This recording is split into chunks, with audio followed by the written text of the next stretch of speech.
Assalamualaikum warahmatullahi wabarakatuh. Selamat pagi anak-anak hebat 2C yang Butika banggakan. Bagaimana kabarnya hari ini? Semoga kita semua selalu dalam keadaan yang sehat, berbahagia, dan bersemangat ya hari ini. Nah anak-anak, sebelum kita mulai pembelajaran pada pagi hari ini, kita berdoa dulu ya menurut agama dan kepercayaan kita masing-masing. Nah, oke anak-anak, seperti janji Butika kemarin, hari ini kita akan belajar PLBJ ya. PLBJ bab 12 yaitu adalah lingkungan sehat. Nah, di pertemuan minggu kemarin kita sudah sedikit sekali mengulas tentang lingkungan yang sehat ya. Nah, hari ini kita akan belajar tentang apa pengertian lingkungan sehat, kemudian apa saja manfaat lingkungan sehat, dan bagaimana cara menjaga lingkungan sehat. Oke anak-anak, sudah siap? Mari kita mulai belajar. Nah, yang pertama adalah apa itu lingkungan sehat? Lingkungan sehat itu adalah lingkungan yang bersih, bebas dari sampah, kotoran, bau tidak sedap, dan memiliki udara yang segar nih anak-anak. Nah sekarang setelah kita mengetahui pengertian lingkungan sehat, kita akan cari tahu apa saja ya ciri-ciri dari lingkungan sehat itu. Nah ciri-ciri yang pertama dari lingkungan sehat adalah memiliki udara yang segar dan bersih. Yang kedua, tersedia tempat sampah. Yang ketiga, terdapat saluran air yang bersih dan lancar atau tidak tersumbat. Yang keempat, terdapat tanaman atau tumbuhan hijau yang terawat. Nah, dari keempat ciri-ciri lingkungan sehat ini, anak-anak coba lihat lingkungan di sekitar rumahnya nih. Apakah sudah memiliki ciri-ciri seperti ini? Apakah di rumahnya sudah ada tempat sampah? Apakah saluran air yang ada di depan rumahnya sudah bersih atau masih tergenang atau ada sampah di situ ya? Atau di rumahnya belum ada tanaman-tanaman hijau? Nah, sekarang kita lihat contoh dari lingkungan yang sehat. Nah, seperti ini anak-anak ya, bukan dari besar rumahnya, tapi kita lihat kebersihan dan kerapian lingkungan di rumahnya. Nah, di situ anak-anak bisa lihat ya, rumahnya cat temboknya bersih, kemudian tanaman-tanaman di tamannya juga bersih, bagus sekali dibentuk sedemikian rupa, jadi indah ya, kita melihatnya enak ya. Kira-kira kalau anak-anak tinggal di rumah yang seperti ini jadi betah atau tidak? Nah, kalau contoh lingkungan sehatnya seperti ini, kira-kira punya manfaat apa ya untuk kita? Nah, manfaat dari lingkungan yang sehat itu banyak sekali anak-anak ya. Di antaranya yang pertama adalah nyaman dihuni. Nah, jelas ya kita akan betah tinggal di rumah yang bersih dan sehat. Kemudian yang kedua adalah sedap dipandang. Jadi kita melihatnya enak gitu. Wah, ini loh rumah aku bersih. Yang ketiga, kita akan jauh dari penyakit anak-anak ya. Tidak mudah sakit. Yang keempat adalah udara menjadi sejuk dan segar. Nah, sejuk, segar juga tidak bau seperti itu ya.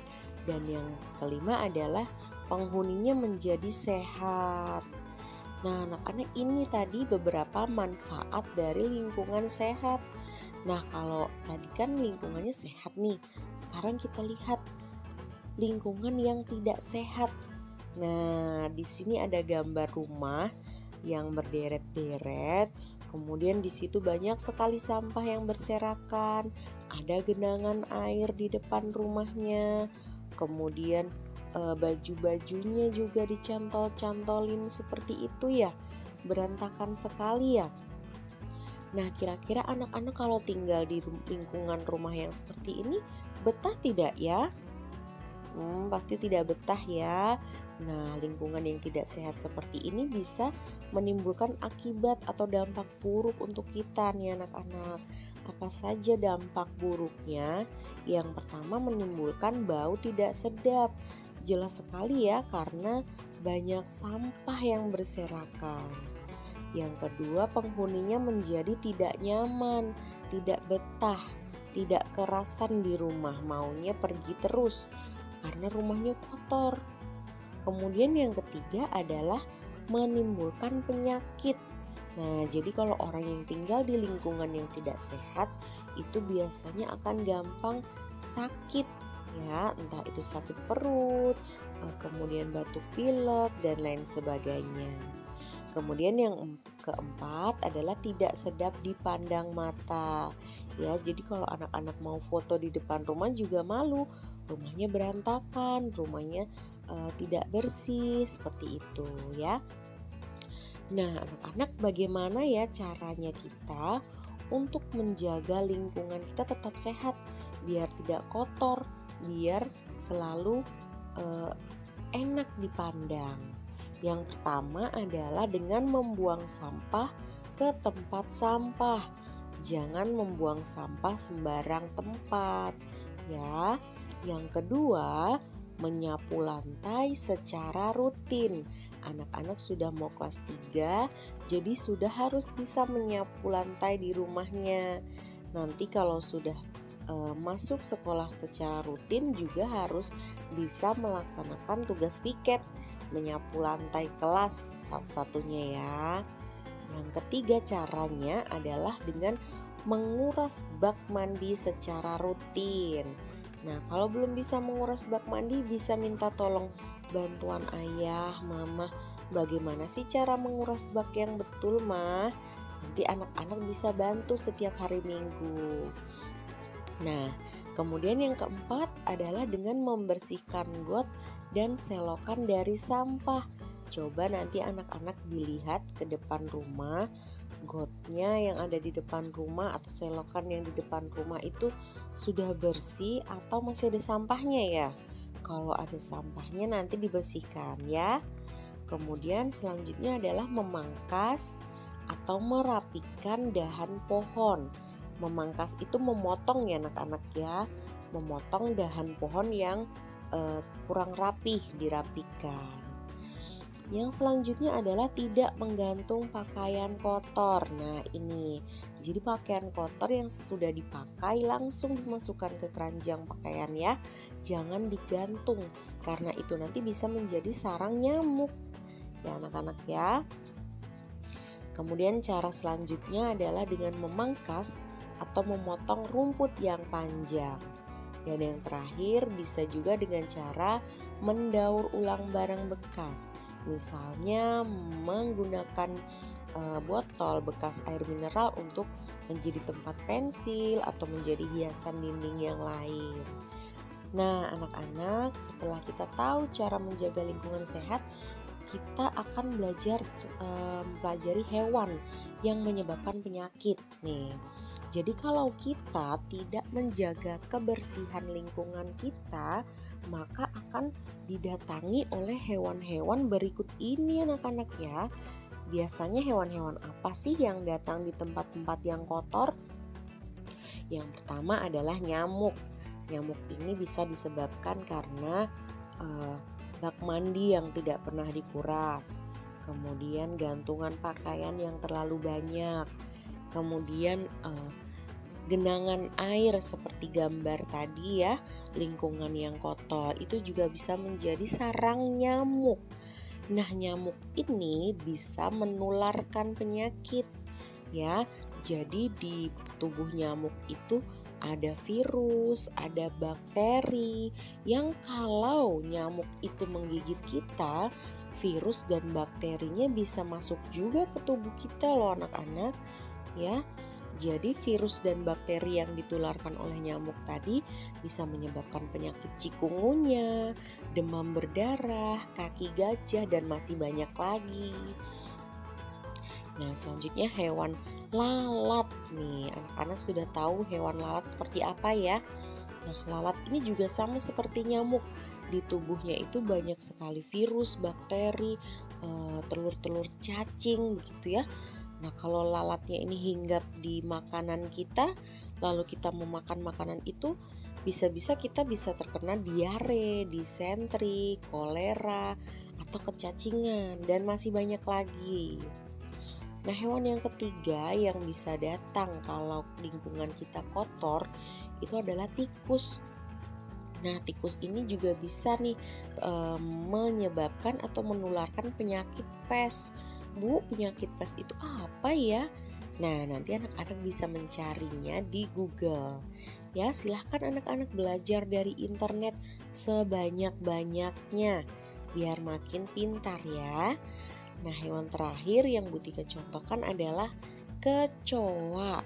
Nah, sama seperti hewan-hewan yang lain, kecoa ini di dalam tubuhnya juga banyak sekali virus, bakteri, juga ada telur-telur cacing anak-anak ya. Yang kalau mereka masuk ke dalam tubuh kita bisa menjadi diare, gangguan pencernaan, dan kontaminasi bakteri. Nah, itu tadi anak-anak ya, lingkungan sehat, manfaatnya, kemudian cara menjaga lingkungan sehat dan hewan-hewan yang menyebabkan penyakit. Nah, sekarang tugas hari ini anak-anak ya. Tugasnya adalah silakan anak-anak praktikkan 5 cara menjaga kesehatan lingkungan di rumah masing-masing ya. Bisa menyapu, bisa mengepel, bisa mencuci piring, apa saja yang kalian bisa. Dan mintalah bantuan mama, papa, atau saudara di rumah untuk memotret kegiatan anak-anak. Jadi saat kalian menyapu, minta tolong mama untuk fotokan. Saat kalian merapikan tempat tidur, tolong difotokan ya ma. Setelah ada 5 foto atau 5 kegiatan, anak-anak buatlah kolase. Ya, yang bisa membuat sendiri pintar, buatlah sendiri.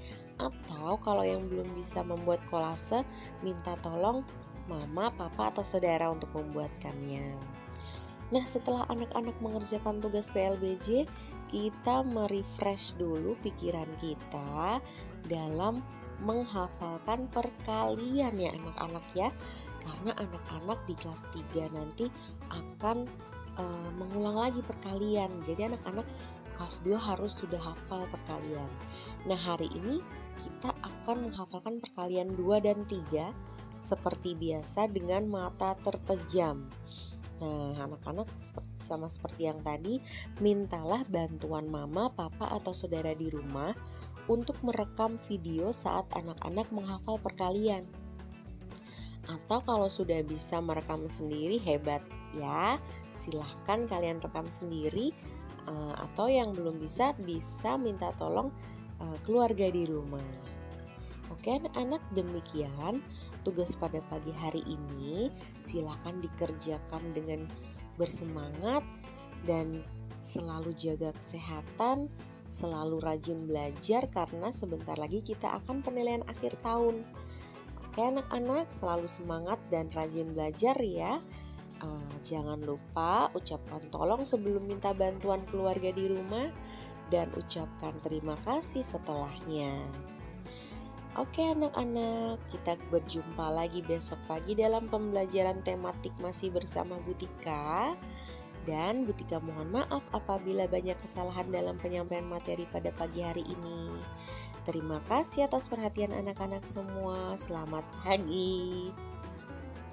Wassalamualaikum warahmatullahi wabarakatuh.